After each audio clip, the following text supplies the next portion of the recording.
देखिए, जब दिन दहाड़े जुनैद और नसीर को किडनैप करके उनको पीट कर उनको जिंदा जला दिया जा सकता है, फिर मैं कौन सी खेत की मूली हूँ। और जो भी ये कर रहे हैं उनके हौसले इसलिए बुलंद हो रहे हैं क्योंकि उनको मालूम कि आइडियोलॉजिकली उनकी पार्टी सत्ता में है, और इसलिए चाहे जुनैद हो, नसीर हो, या जहाँ कहीं जिस तरह से दलितों को, आदिवासियों को होता है, असदुद्दीन ओवैसी एमपी जरूर है, मगर उनके हौसले बुलंद हैं। वो लोग रेडिकलाइज हो चुके हैं और उनको लगता है कि वायलेंस के जरिए से वो अपने एजेंडे को मुकम्मल कर सकते हैं।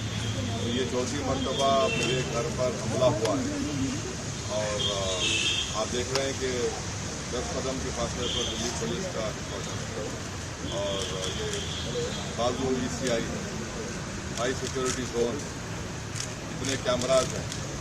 मगर कल 12:30 बजे डीजीपी साहब आए थे, उनको ही बोले कि आप देख लीजिए, अपने कैमराज में देख लीजिए, निकाल लीजिए उनको। ये हर बार हमसे होता है।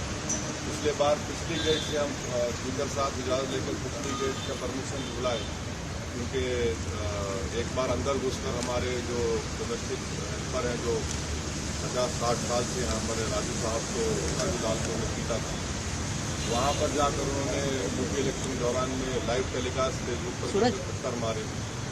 अब ये हो रहा है। ये मुझे लगता है कि हम लोग और आप न्यू इंडिया देख रहे हैं। सर, किस पर शक है? कौन लोग हो सकते हैं? मुझे नहीं मालूम कौन लोग हो सकते हैं। यकीनन ये वही लोग हो सकते हैं जो नाथुराम गोडसे की आइडियोलॉजी को मानते हैं, जो वायलेंस पर भरोसा रखते हैं, जो रूल ऑफ लॉ और संविधान को ख़त्म करना चाहते हैं और नफरत को आम करना चाहते हैं।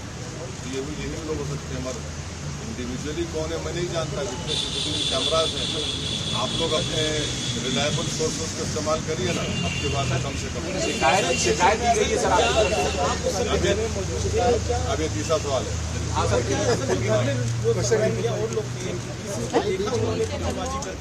तो हम जो है रात में 11:30 बजे क्या हुआ जयपुर से पहुंचे। 2 दिन का हमारा प्रोग्राम था पार्टी का, हिमायत पार्टी राजस्थान।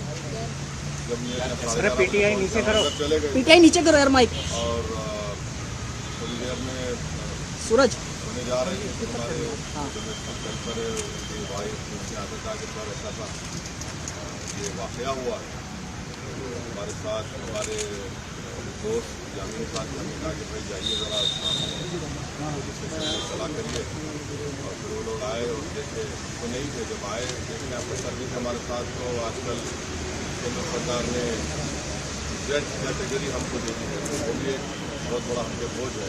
सूरज तो खैर वो लोगों ने देखा, पुलिस ने देखा, तो पता चलेगा। वो आप लोग अपने सोर्सेज को इस्तेमाल करिए। वो कैमरे में सर, आप ही पर क्यों हमला हुआ? आपको मकसद समझ आ रहा है? आप ही पर क्यों हमला? देखिए, मैं मेरी कोई अहमियत नहीं है, और मैं तो अपने कॉज के लिए अल्हम्दुलिल्लाह इंशाअल्लाह मरने को तैयार हूँ।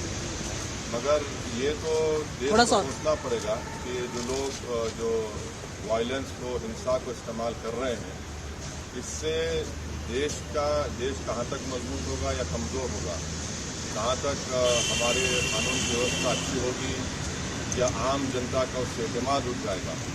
तो ये तो देश को सोचना पड़ेगा। सर, इसके अलावा आप जो है अभी आप बहुत सरकार रिपोर्ट पर भी आगे बढ़ने की बात कर रही है। थोड़ा सा सरकार आगे बढ़ने की बात कर रही है।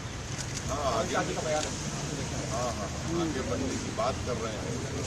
हम केंद्र सरकार से बता रहे हैं कि भारत के मुसलमानों को जो उनके रिलीजियस कल्चर हैं, प्रैक्टिसेस हैं, उसका या कस्टम है, उसका उनको प्रोटेक्शन मिलता है आर्टिकल 29 के तहत, जो एक अनफिटर्ड फंडामेंटल राइट है।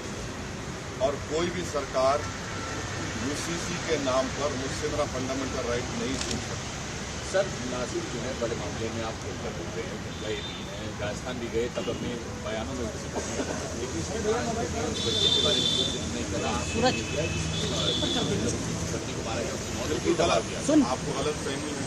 और आप ही के मीडिया के लोग ने कल हमसे सवाल किया था, हमने उसका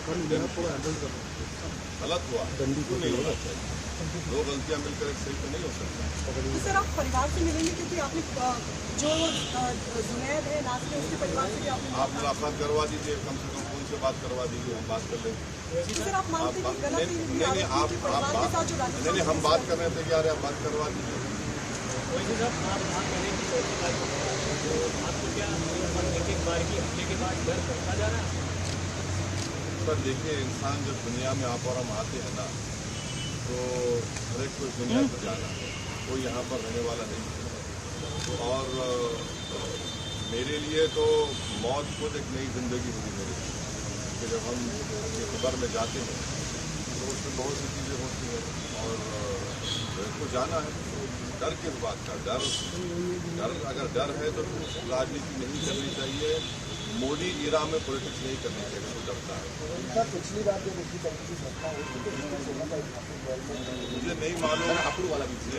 हाँ, आप सही कह रहे हैं कि जब हमारे घर पर पीछे हमला हुआ था, न्यूज लाइव किए थे, इसके थोड़े ही दिन के बाद ठाकुर ने हमारी गाड़ी पर गोली चलाई। अब ये जो वाकया हुआ है, मुझे नहीं मालूम कौन इन्वॉल्व है, तो कोई आपको बेहतर बता सकते हैं CCTV कैमरा देखकर। मगर यहाँ के कमिश्नर पुलिस को और केंद्र सरकार को देखना है कि अगर एक MP के घर पर ऐसा हो रहा है, क्या कर सकता है? नहीं, मेरे पास CCTV नहीं है, जो रोड पर है। अब ठीक है, ये नहीं, थोड़ा सा डाउन कर लो यार, ज्यादा ही ऊपर हो गया। आप कहते हैं ये लोग रेडिकलाइज हैं, तो कौन लोग रेडिकलाइज हैं? किसने रेडिकलाइज? माइक सब लोग नीचे करो यार।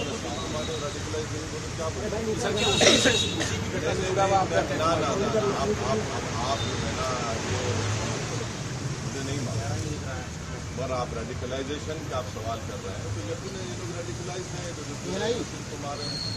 आप बताइए कि किडनैप करके एक प्रदेश से मारने ले जाते हैं, 30 मिनट में डेट और ले जाकर पुलिस को देते हैं कि भैया इनको अरेस्ट कर लो। पुलिस कहती है कि हम नहीं अरेस्ट करेंगे। उससे पहले पुलिस उनको मारती है जंगल में, फिर ये लोग किडनैप करते, फिर ये लोग मारते, फिर पुलिस कहती नहीं लेंगे, मर जाएंगे, फिर 180 किलोमीटर दूर जाकर उनकी लाशों को जला दिया जाता है। ये लोग खाली रेडिकलाइज लोग। ये भी कहा जा रहा है कि संबोधित करते हैं उसके बाद अटैक होता है, उसका फायदा भी तो है। बस ठीक। कितना फायदा हुआ ये चीज बताइए, कितना फायदा हुआ? इधर देखे सर, हाँ इधर। कितना फायदा हुआ? मैंने उनकी आंख में आंख डाल के बोला, बड़ी बात है। अरे यार ये नहीं, थोड़ा सा डाउन करो यार। आपके पास हमको फायदा हो जाता है, कभी उनको फायदा हो जाता है, क्योंकि वो कहता है कि भाई ये तो ऐसा, हम जब तक जिंदा हमको अल्लाह रखेगा, ये सवाल हमसे पूछा जाता रहेगा, फायदा किसको हो रहा है? हमको फायदा क्या हो रहा है? मुसलमानों को कहाँ फायदा हो रहा है? देश की जमहूरियत को, देश के रूल ऑफ लॉ को कहाँ फायदा हो रहा है? तो कोई इत्मीनान का जवाब तो वैसे साथ होगा इस सवाल का बार-बार। मुझे किसी को इत्मीनान दिलाने की जरूरत नहीं। मैं जो काम कर रहा हूँ किसी को इत्मीनान दिलाने के लिए नहीं कर रहा हूँ, बल्कि बेचैनी पैदा करने के लिए, अपने हक को हासिल करने के लिए। तो पुलिस कह रही है कि अभी CCTV देख रहे हैं, कुछ खास अभी तक नहीं मिला है। ये भी कह रहे हैं कि ऐसा हो सकता है कि बंदर ने शायद कैद किया के साथ। हाँ, बंदर ही हो सकते हैं। भारत की लोकतंत्र के जो दुश्मन है वो बंदर ही है, और जो ये सब कर रहा है बिल्कुल सही है। भाई कभी वो लोग ECI के ऊपर पत्थर नहीं फेंकता बंदर, पुलिस ऑफिस पर बंदर पत्थर नहीं फेंकता। यानी ये लगता है ये बंदर को मालूम कि किसके ऊपर पत्थर फेंकता है। साइड में बड़ा, ये तो बड़ा फरमाबरदार बंदर है, ये फरमाबरदार बंदर है, बड़ा ओबीडियंट बंदर है। माशाल्लाह हो गए बस।